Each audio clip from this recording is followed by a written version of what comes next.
تو یہ ایک امتیازی ایک بنیادی مقدمہ ہے. اب اس کی طرف آتے ہیں. یا ایھا الناس اتقوا. اب دیکھیے قرآن مجید ایک زبان میں ہے نا، عربی زبان میں، ہم اس کو سمجھیں گے. اپروچ اس طرح زبان کے ذریعے سے کریں گے. جس طرح آپ کو اردو سمجھ آتی ہے تبھی آپ میری بات سمجھ رہے ہیں نا. اگر اب ادھر آپ سرائکی میں شروع ہو جائیں تو مجھے سمجھ نہیں آئے گی. ٹھیک ہے نا، مجھے پتہ نہیں ہے کہ یہ کیا کہہ رہا ہے. تو یہ انداز یہ بڑا میٹر کرتا ہے زبان میں. یہ یاد رکھیے کہ قرآن مجید میں یہ قرآن مجید ہمیں بات کرنے کا طریقہ بھی سکھاتا ہے کہ آپ نے کیسے بات کرنی ہے. تو قرآن مجید یہ یاد رکھیے بنیادی بات ہے. تو قرآن مجید جب کفار کے ساتھ مکالمہ کرتے تو انداز کچھ اور ہوتا ہے، مومنین کے ساتھ بات کرتے تو انداز کچھ اور ہوتا ہے، مشرکین کے ساتھ گفتگو کرتے ہیں تو انداز کچھ اور ہوتا ہے. حتیٰ کہ مکے میں جب اللہ تعالیٰ گفتگو فرماتے ہیں تو انداز کچھ اور ہوتا ہے. مدینے میں جب گفتگو کرتے ہیں تو انداز تھوڑا سا نرم ہوتا ہے، کیونکہ ظلم سہ چکے ہوتے ہیں، ادھر سے آتے ہیں، سفر کر کے آتے ہیں، بیوی بچوں سر پلاٹ وغیرہ ہر چیز کو چھوڑ جاتے ہیں، تو انداز بھی نرمی کا معاملہ کرتے ہیں، تھوڑا سا ہاتھ ہولا رکھتے ہیں. ادھر سخت رویہ ہے، ادھر سخت ہے، ادھر معاملات تھوڑے سے نرم پڑ جاتے ہیں. محققین نہیں کہتے کہ آپ کو کیسے پتہ چلے گا کہ یہ صورت مدنی ہے یا یہ صورت مکی ہے. تو جس میں انداز تھوڑا سا سخت ہو، وہ گرجنے والا ہو، وہ مکی دور ہوگا. حالات ٹینس ہے نا، ٹینس ہوتے ہیں. مدینے میں حالات پہ تھوڑے سے کنٹرول میں آ گئے. نبی علیہ السلام کو لیڈرشپ مل گئی، مدینے کو مدینۃ النبی کہا جانے لگا. ٹھیک ہے نا، یہ باتیں آپ کے علم میں. تو اس سے یہ کیا ہمیں ملتا ہے؟ اس سے ہمیں یہ بات سمجھ میں آتی ہے کہ جب بھی ہم نے بات کرنی ہے تو اپنے مخاطب کو لیول کو دیکھنا ہے اس کے مطابق. میں جب ایک اسٹوڈنٹ سے بات کرتا ہوں تو میرا انداز کچھ اور ہوتا ہے، میں جب ایک عالم سے بات کرتا ہوں تو میرا انداز کچھ اور ہوتا ہے. سمجھ رہے ہیں نا؟ جب آپ ایک زمیندار سے بات کر رہے ہیں تو اس کا انداز کچھ اور ہوتا ہے. یہ بھی اس سے مل رہا ہے. یعنی اللہ تعالیٰ ہمیں بتا رہے کیونکہ اللہ تعالیٰ کی ایک سنت ہے کہ اس کا انداز چینج ہو جاتا ہے. اللہ تعالیٰ بھی یہ چاہتے ہیں کہ میری جو یہ مخلوق ہے، جو یہ دائی ہے، یہ بھی اس چیز کو سمجھ لیں. کب دعوت دینی ہے، کیسے دینی ہے، حالات دیکھیں، پس منظر دیکھنا ہے. میں اکثر یہ بھی کہہ جاتا ہوں کہ ایک آدمی کو جو ہے ایمرجنسی ہے، اس کی والدہ فوت ہوئی، آپ کو پتہ ہے، اس وقت دعوت کا کوئی کام نہ کریں. اس پر قیامت چھوٹ پڑی ہے، آپ اس کو وہ سنی گئی نہیں. یہ پس منظر اس کا ساری چیزیں اس کو دیکھنا ہے. یعنی آپ ایک نفسیاتی ڈاکٹر کی طرح، جس طرح نفس پر ہاتھ رہا، آپ کو یہ ایشو ہے جی، حکیم صاحب بہتر جانتے ہیں، ایسا ہی ہے نا. آپ اس طرح ہاتھ رکھ کر کہتے ہیں جی آپ کو تو یہ فلاں ایشو ہے، فلاں ایشو ہے. تو دائی اس چیز کو دیکھے گا. ایسا نہیں ہے کہ ہر جگہ پر آپ ایک ہی بات، نہیں، ہر جگہ کا موضوع بھی مختلف ہونا چاہیے، انداز مختلف ہونا چاہیے. تو اللہ تعالیٰ اس چیز کا لحاظ رکھ رہے ہیں کہ مشرکین کے ساتھ بات کیسے. یہاں تک کہ اہل کتاب کو دیکھ لیں، تعالوا الی کلمۃ سواء بیننا وبینکم. انداز دیکھیے، ایک پیار کا آپ کو ایک لک نظر آئے گا اس میں کہ ہیں تو آپ اہل کتاب، یعنی ہمارے آپ بہت قریب ہیں. آپ بھی پیغمبر کو مانتے ہیں، ہم بھی پیغمبر کو مانتے ہیں. تو انداز میں تبدیلی آتی ہے. اب یہاں یہ سوال پیدا ہوتا ہے، یعنی یہ اب یہاں پر سب جگہوں سے یونیک ہے. کفار سے خطاب نہیں ہو رہا، مشرکین سے خطاب نہیں ہو رہا، انسانوں سے خطاب ہو رہا ہے. دنیا کے سارے انسانوں سے اللہ تعالیٰ بات کر رہے ہیں. کتنی سعادت کی بات ہے. یہ کائنات اس نے بنائی ہے، ہمیں اس نے پیدا کیا ہے، اور وہ ہم سے بات کر رہے ہیں. یہ شرف کی بات ہے. پوری انسانیت سے بات کر رہے ہیں. اس میں آپ جو مومنین ہیں یہ اپنے منچوں کو تاؤ نہ دے کہ ہم سے بات کر رہے ہیں. نہیں، پوری انسانیت سے بات کر رہے ہیں. یعنی یہ دل دماغ سے نکال دے کہ جی صرف ہم سے بات ہے، ہم کوئی اسپیشل مخلوق ہے. نہیں، پوری مخلوق سے، پوری انسانیت سے اللہ تعالیٰ خطاب کر رہے ہیں. ایک مطالبہ ان سے کر رہے ہیں. سوال یہ ذہن میں پیدا ہوتا ہے، میرے ذہن میں بھی پیدا ہوتا ہے، اور ہو سکتا ہے کہ آپ کے ذہن میں پیدا ہو، آخر کیا وجہ ہے کہ یہاں پر ایک سب کو جمع کر کے، انسانیت کو جمع کر کے رشتہ کیا ہے؟ میرا اوڑھنا بچھونا ہندو سے مختلف ہے کہ نہیں ہے؟ غیر مسلموں سے ہمارا اوڑھنا بچھونا مختلف ہے. ہم بات کرنے کا انداز مختلف ہے، سوچنے کا انداز مختلف ہے، شادی بیاہ سب مختلف ہے. پھر کیا چیز کامن ہے، مشترک ہے کہ انداز ایک رکھا گیا ہے یہاں پر؟ تو محققین یہ کہتے ہیں کہ وجہ یہ ہے کہ خون ایک ہے. خون ایک ہے. تو جب آپ اپنے بھائی کو تکلیف میں دیکھتے ہیں نا تو آپ کا خون بھی کھولنے لگتا ہے، آپ پریشان ہوتے ہیں. تو پوری انسانیت یہ ہم ایک دوسرے کے کزن ہیں. ہم سارے کیا ہے؟ کزن ہیں، چچا زاد بھائی ہیں. کیونکہ ہمارا آبا سیدنا آدم علیہ السلام ہے، اسی ایک سے ہم پیدا ہوئے. آگے ہم بات کریں گے اس پر. تو اس کا مطلب یہ ہے کہ اللہ تعالیٰ جو بات کرتے ہیں یہاں پر رشتہ کیا ہے؟ وہ خون کا رشتہ ہے. تو ہم بھی، میں یہاں پر ایک جملہ میں نے پچھلے پروگرام میں بھی دہرایا، دیوبندی بھائی ہمارے بھائی ہیں، خون ایک ہے، یہ جتنے بھی مکاتب اہل حدیث ہیں یہ ہمارے بھائی ہیں، جتنے بھی دوسرے المسلمین ہیں یہ ہمارے بھائی ہیں. تو ہم ان سے یہ کہتے ہیں کہ تعالوا الی کلمۃ سواء بیننا وبینکم، آپ بھی رب کو مانتے ہیں ہم بھی رب کو مانتے ہیں، تو آئیں سب ایک ایک جمع ہو جائیں. اور کیا نعرہ ہوگا ہمارا، سلوگن کیا ہوگا، اللہ نعبد الا اللہ، ہم ایک اللہ کی بات کریں گے. ہم شیعہ حضرات سے بھی یہ کہیں گے آپ ہمارے بھائی ہیں، اللہ کلام کو آپ بھی مانتے ہیں، آپ یا علی مدد کا نعرہ نہیں لگائیں گے، دادا دربار نہیں جائیں گے. یہ کامن چیزیں ہیں، اس پر اتفاق تو کر لینا، باقی علمی چیزیں بعد میں ڈسکس ہوں گی. اس پر کیا اتفاق، اس پر آپ نے کیوں جھگڑنا ہے؟ میں اگر کہتا ہوں کہ خالق سے ہونے کا یقین، مخلوق سے نہ ہونے کا یقین، اس میں جھگڑے کی کیا بات ہے؟ اس میں جھگڑے کی تو کوئی بات نہیں. تو یہ پس منظر تھا. اچھا آگے جائیں. اللہ تعالیٰ سب کو کہہ رہے ہیں کہ تقوی اختیار کریں. تو یار یہ بات تو سمجھ میں آتی ہے کہ مجھے کہا جا رہا ہے کہ مومن کو، میں خود کو مومن سمجھتا ہوں، آپ مسلمان ہیں الحمدللہ مومن ہیں، آپ اگر کو میں کہوں کہ تقوی اختیار کریں تو بات سمجھ میں آتی ہے. ہندو سے بھی یہ مطالبہ ہے کہ تقوی اختیار کریں، ایتھیسٹ سے بھی، کیونکہ ناس میں تو وہ بھی آ گیا، ہندو سے بھی یہ مطالبہ ہے کہ تقوی اختیار کریں، عیسائی کو بھی یہ دعوت ہے کہ تقوی اختیار کریں، اللہ تعالیٰ کی بات، اس سے بات کریں. سب کو کہا جا رہا ہے، پوری انسانیت کو کہا جا رہا ہے کہ تقوی اختیار کریں. اب یہ کیوں کہا گیا، تقوی کا مطلب کیا ہے؟ یاد رکھیں یہاں پر اس جملے میں نے اپنے جمعے کے خطبے میں بھی یہ کہا کہ اللہ تعالیٰ اس میں ایک کنایا ہے کہ اپنے، ایک بڑی اہم بات ہے کہ مسئلہ بنائیں. ایک کیا مسئلہ؟ موت کو اپنا مسئلہ بنائیں. سوچیں یعنی موت آنی ہے، یہ تو ایتھیسٹ کیوں بھی آنی ہے، یہ تو سب کو آنی ہے، اس پر تو اجماع ہے نا، سب کو موت آنی ہے. کوئی ایسی مخلوق ہے جس پر موت نہیں آنی؟ سب کو آنی ہے موت، تو سب کو آنی ہے. تو موت ایک مشترکہ مسئلہ ہے. تو دنیا کا کامیاب ترین انسان وہ ہے جو موت کو اپنا مسئلہ بنائے، جو موت کو اپنا مسئلہ بنائے. موت کو اپنا مسئلہ بنانا یہ بہترین انسان ہے کہ یار مسئلہ یہ ہے کہ موت آنی ہے. اب جب آپ ایتھیسٹ سے بھی بات کریں کہ موت آنی ہے، پریشان تھوڑا سا وہ بھی ہو جاتا ہے، ہر بندہ موت سے ڈرتا ہے، ایسا ہی ہے نا. یہ جو ہندو بھی پرساد کا معاملہ کرتے ہیں، کچھ وہ بھی کچھ سمجھتے ہیں کہ کچھ ہے، خوف اس کو ہے. تو اللہ تعالیٰ اس کو بتا رہے ہیں کہ تم اپنی آخرت کی فکر کرو. ایسا نہیں ہے کہ تم رضا ہو کر بس ختم ہو جاؤ گے، ایسی بات نہیں ہے. تو تقوی اختیار کر. تقوی کا کیا ہے؟ عربی زبان میں تقوی کس لیے بولا جاتا ہے؟ تقوی اس عمل کو بھی بولا جاتا تھا. ابھی بھی آپ دیکھیں سعودی عرب میں، جو مطلب اس دور کی میں بات کروں، تھوڑا تصور کریں اس دور کی میں جائیں تو جو ہے یہ کیا کہتے ہیں، کیکر کے درخت ہیں، یہ کانٹے وغیرہ ہیں، تو وہ ڈھیلے ڈھیلے سے لباس وہ پہنتے تھے. آپ کے علم میں اب بھی ان کا ایک کلچر ہے نا. تو وہ جب ان پگڈنڈیوں سے گزرتے تھے نا، تو ایسے کر کے یہ ٹخنے ایسے کر کے ایسے جاتے تھے، ایسے جاتے تھے، کہیں پھنس نہ جائیں. اس کو تقوی کہا جاتا تھا اس زبان میں. اور اس گھوڑے کے لیے بھی یہ کہتے ہیں یار یہ گھوڑا بڑا تقوی دار ہے، وہ گھوڑا بڑا رک کے جاتا تھا کہ کہیں میں گر نہ جاؤں، یہ ادھر کانٹے ہیں خراب نہ ہو جاؤں.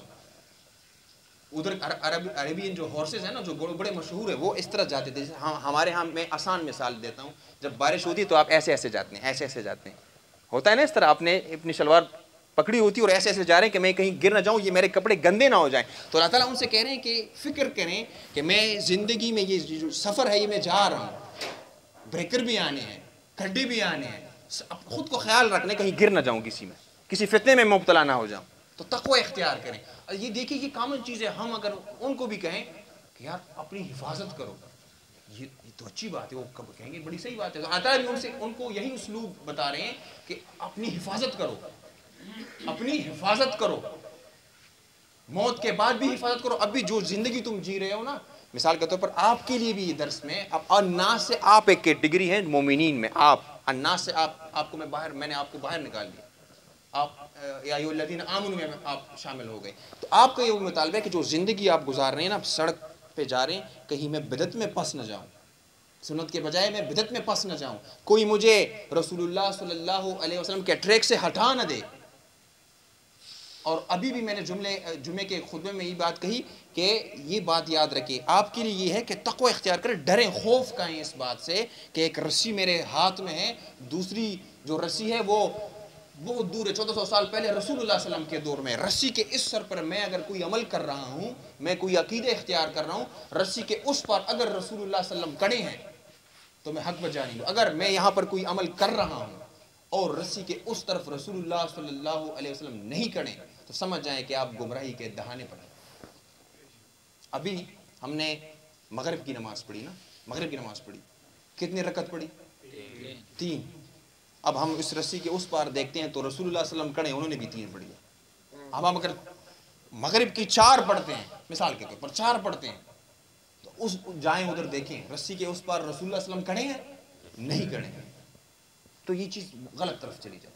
تو تقوی اختیار, ان چیزوں کو سوچیں. اب انسانوں کو بھی کہا گیا کہ آپس میں اس آیت میں یہ بات بھی, تدبر اسے کہتے ہیں کہ بار بار پیچھے دیکھنا کہ اس کے پیچھے اور کیا ہے, اور کیا ہے پیچھے. بات اور یہ ہے کہ انسانوں کو کہا گیا کہ تقوی اختیار کریں رب کا, لیکن اس میں یہ بات بھی پوچھا کہ آپس میں معاملات کرتے وقت تقوی اختیار کریں. مثال کے طور پر نا, یعنی آپ کسی انسان کا دل نہیں دکھائیں گے. کیا مطلب ہے اس کا؟ اس کا مطلب یہ ہے کہ آپ اپنے گھر میں جب ہوتے ہیں تو آپ کہتے ہیں چارپائی ادھر رکھ دو, ادھر رکھ دو چارپائی. آپ کا گھر ہے, جو بھی آپ کرنا چاہیں آپ کی مرضی, لیکن آپ کسی غیر کے گھر میں ایسا کر سکتے ہیں؟ نہیں کر سکتے ہیں. یعنی مطلب غیر کے گھر میں سے نہیں کر سکتے. وہ غیر کا گھر آپ کا نہیں, وہ پراپرٹی کسی اور کی ہے. تو میرے سامنے جو بھی ہو, چاہے اس کا تعلق کسی بھی مذہب سے ہو, یاد رکھیے اس کا تعلق کسی مذہب سے, وہ کس کی پراپرٹی ہے, وہ کس کی ملکیت ہے؟ اللہ کی. اللہ تعالیٰ پوچھے گا. جس طرح آپ اپنے بچے کو ڈانٹ دیتے ہیں, غصہ کر جاتے ہیں, باغ میں وہ کھیلتا ہے, کوئی غلطی کر جاتا ہے, غصہ کر جاتے ہیں, کیا وہی معاملہ آپ کسی غیر کے بچے کے ساتھ کر سکتے ہیں؟ وہ آپ کو کہے گا کیوں اس کو مارا ہے, یہ تمہارا بچہ ہے. تو یاد رکھیے کہ یہ جو مخلوق ہے, میں اکثر کہتا ہوں جانور بھی کیوں نہ ہو, جانور بھی کیوں نہ ہو, انسان تو بڑی دور کی بات ہے, انسان تو محترم ہے, اکرام والا ہے. تو اس کا جب آپ دل دکھائیں گے تو مسائل پیدا ہوں, اس کا خیال رکھیں گے, اس کے معاملے میں رب کا تقوی اختیار کریں گے. آگے پھر اللہ تعالیٰ کہتے ہیں, انسانوں کی بات کی جا رہی ہے کہ اے انسانوں اللہ تعالیٰ کا تقوی اختیار کریں. اور کیوں؟ کیونکہ وہ تمہارا رب ہے, اس نے تمہیں پیدا کیا. الذی خلقکم, اس نے تم سب کو پیدا کیا ہے. من نفس واحدۃ, ایک نفس, ایک سیل سے آپ کو پیدا کیا, ایک نفس سے آپ کو پیدا کیا. سیدنا آدم علیہ السلام کی اولاد, ہم کس کی اولاد ہیں؟ سیدنا آدم علیہ السلام کی اولاد. یعنی وہ ایک ہی شاخ سے ہم سارے جو ہے وہ پھر یہ نسل پھیلتی جا رہی ہے. پھر وہ اللہ تعالیٰ کہتے ہیں وَخَلَقَ مِنْهَا, اور اس ایک نفس سے وَخَلَقَ مِنْهَا زَوْجَهَا, اور ہوا سلام علیہ کی طرف اشارہ ہے کہ اس کو تخلیق کیا گیا. اب یہاں بھی دیکھیے وَخَلَقَ مِنْهَا زَوْجَهَا, اس کی زوج کو, اس کی زوج کہتے ہیں. زوج کا اطلاق نا اس چیز پر ہوتا ہے کہ ایک چیز دوسری چیز کے بغیر وہ اگر نہ ہو تو وہ انکمپلیٹ ہے. خاوند بیوی کے بغیر انکمپلیٹ ہے. ہم ڈیپینڈنٹ مخلوق, ہمیں اس سماج میں ہم نے رہنا ہے, معاشرت ہم نے کرنی ہے. گاڑی کے جو ہے وہ 4 ٹائر ہوتے ہیں, ایک ٹائر چل گیا ختم ہو گیا تو وہ کمپلیمنٹری والا اینگل ختم ہو گیا, اب یہ گاڑی نہیں چل سکتی. ایک ٹائر آپ نے لگانا ہے, زوج برابر کرنا ہے. تو وہ آدم علیہ السلام کے لیے ایک زوج کمپلیمنٹری, یعنی مطلب ہوا سلام علیہ کی تخلیق کی گئی. اب یہاں بھی دیکھیے عورت کی تخلیق اس نفس واحد سے, یعنی سیدنا آدم علیہ السلام سے. اس میں بھی ہمارے لیے ایک سبق ہے کہ عورتیں آپ کے سامنے, آپ باہر گزر رہے ہیں اور عورتوں کو آپ دیکھتے ہیں تو یہ کوئی غیر نہیں ہے, یہ آپ ہی کی آبا سے نکلی ہوئی ہیں. سمجھ رہے ہیں میری بات کو کہ نہیں؟ یعنی جو آپ دیکھ رہے ہیں ایک تو وہ ہے کہ آپ کی بہن ہے, بیوی ہے, والدہ ہے, لیکن ایک غیر ہے. اگر اس اینگل سے دیکھیں گے نا, قرآن کے اینک سے دیکھیں گے, یہ چشمہ پہنیں گے, قرآن کا جو چشمہ ہے نا یہ آپ پہنیں گے تو چیزیں مختلف نظر آئیں گی. ایک تو آپ کے سماج کا چشمہ ہے نا, آپ کے بڑے کا چشمہ ہے, ایک چشمہ قرآن کا, قرآنی چشمہ اسے میں کہتا ہوں کہ قرآن چشمہ پہلے اس اینگل سے پھر دیکھیں تو پھر وہ جو جسے آپ پرائی کہتے ہیں نا, آپ جو ہے اس کے معاملے میں بھی اللہ تعالیٰ سے ڈریں گے. آپ کہیں گے یہ میری بہن ہے, یہ تصور ہوگا. کیوں؟ کیونکہ اس زوج کو کس سے پیدا کیا؟ اس نفس واحد سے جس سے ہم بھی پیدا ہوئے. آگے پھر اللہ کہتے ہیں ان دونوں کی جوڑی سے پھر کائنات پھیلی, یعنی مخلوق جو ہے مرد اور عورت یہ پھیلتے گئے. وَبَثَّ مِنْهُمَا رِجَالًا كَثِيرًا وَنِسَاءً, اور پھر ان سے نسل پھیلتی گئی.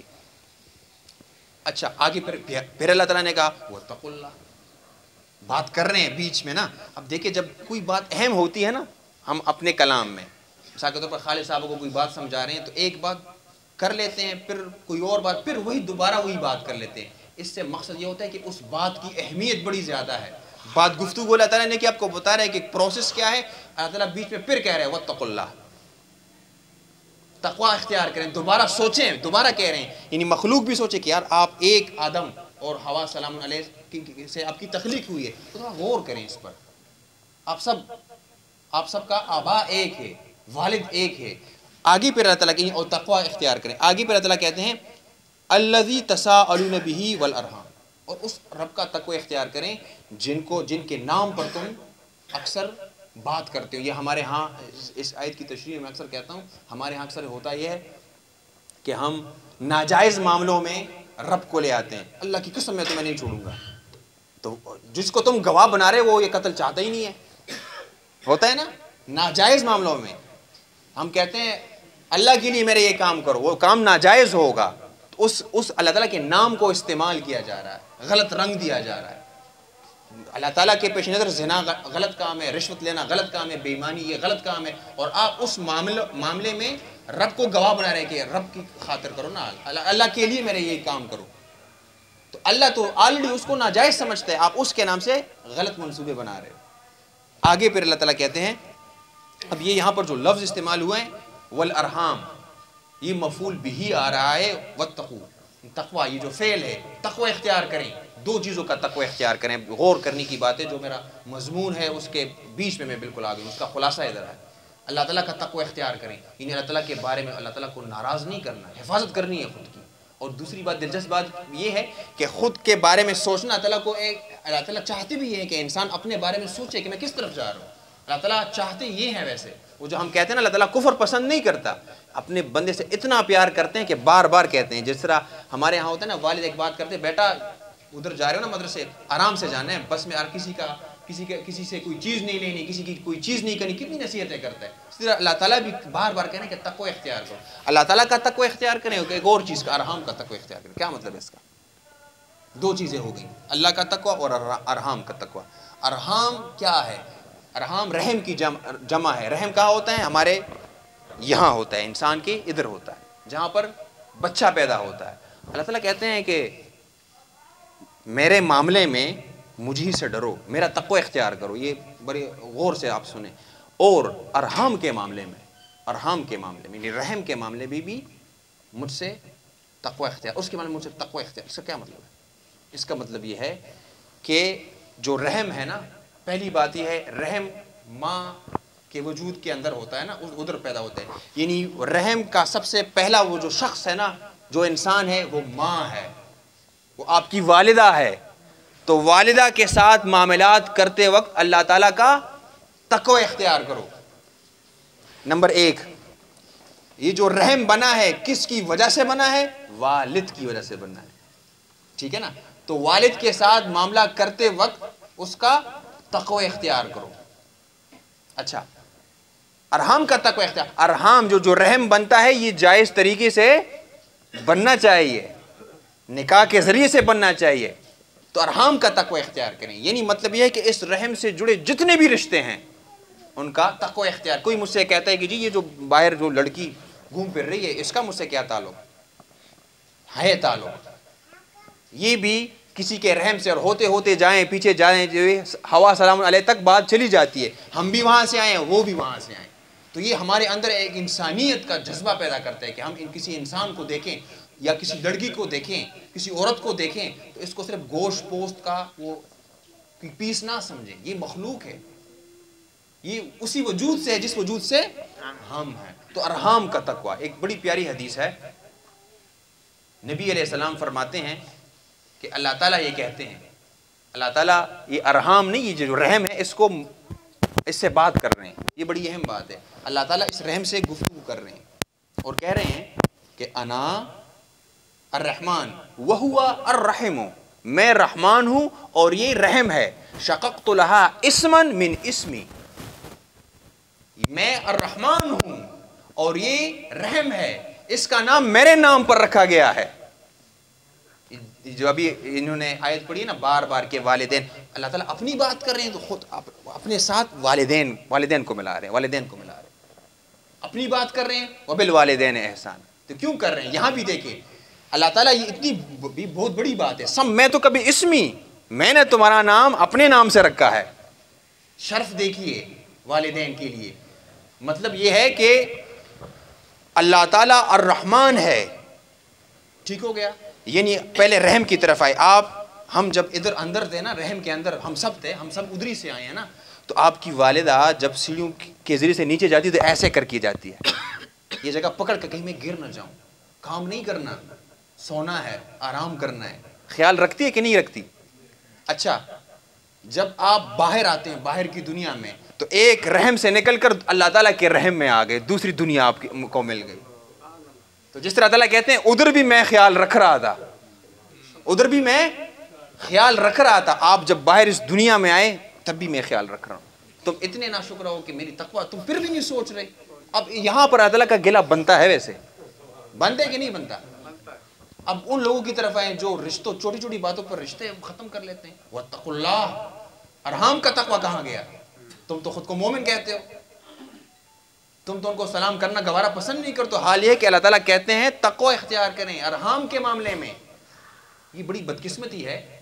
مجھ سے بھی اور ہمارے اساتذہ سے بھی یہ سوالات تو ہوتے ہیں کہ جی مجھے فلاں عقیدہ سمجھائیں، یہ کیا ہے، یہ میں ایسے ہے تو یہ ایسے ہے، یہ عجیب عجیب مسئلوں میں امت لگی ہے. کبھی یہ سوال نہیں آیا کہ جی میری بہن کے معاملے میں اللہ تعالیٰ سے بہت ڈرتا ہوں، مجھے یہ بتائیں کتنا حصہ دینا ہے؟ کبھی ہوا یہ سوال؟ سوچیں ذرا، کس نے یہ سوال کیا کہ میرے پڑوس والوں کا کیا حق ہے، میرا ایک بچہ ہے اس کا کیا حق ہے؟ کبھی یہ دلچسپی کی چیزیں ہیں ہی نہیں.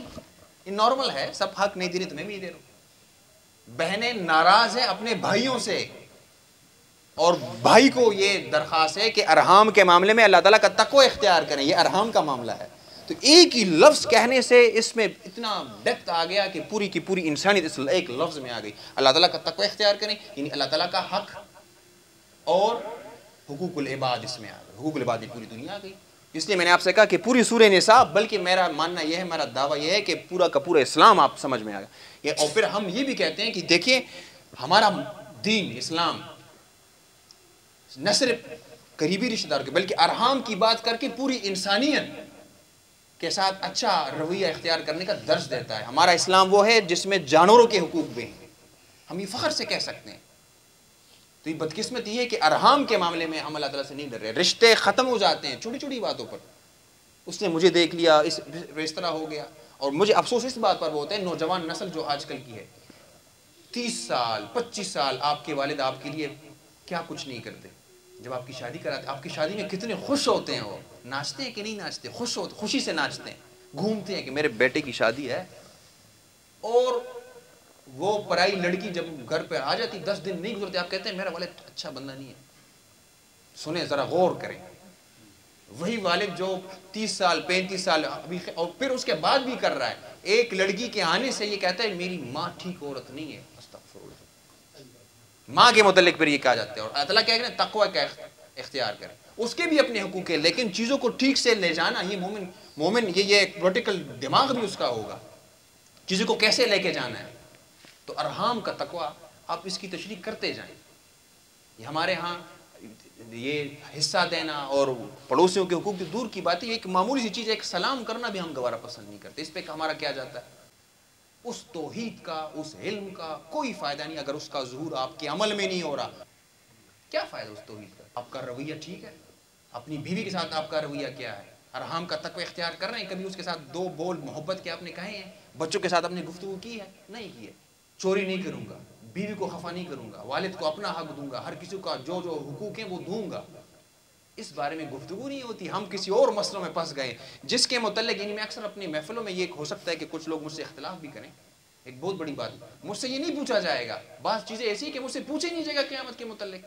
جن چیزوں کے مجھ سے متعلق پوچھا جائے گا اس کے متعلق مجھے حساس ہونا چاہیے. اور یہ بھی آپ یاد رکھیں، مجھے نہیں معلوم کہ یہ بات کہاں سے آئی ہے. آپ کے ذہنوں میں ایک بڑی غلط بات ہے، شدید اختلاف ہے مجھے اس بات سے کہ جی ان اللہ کیسی آیت ہے، ان اللہ لا یغفر ان یشرک بہ ویغفر ما دون ذلک لمن یشاء. ہم خوش ہوتے ہیں اندر کہ چلو میں تو موحد ہوں، میں تو شرک نہیں کر رہا اور بس میں کرتا جاؤں. ایک آپ زبان پہ یہ بات نہیں رہتے لیکن ایک چیز ہے تو یہ غلط ہے. اس کا مطلب یہ ہے کہ آپ کے مسجد بجلی آ رہی ہے، بجلی وابڈا سے آ رہی ہے لیکن بلب روشن نہیں ہو رہا. تو 2 چیزیں ہیں، یا تو بجلی آ رہی ہے یا تو اس بلب میں مسئلہ ہے، اس آنے والی بجلی میں مسئلہ ہے. جو پیچھے سے بجلی آ رہی ہے نا، بلب کیوں روشن نہیں ہو رہا، کیا مسئلہ ہے؟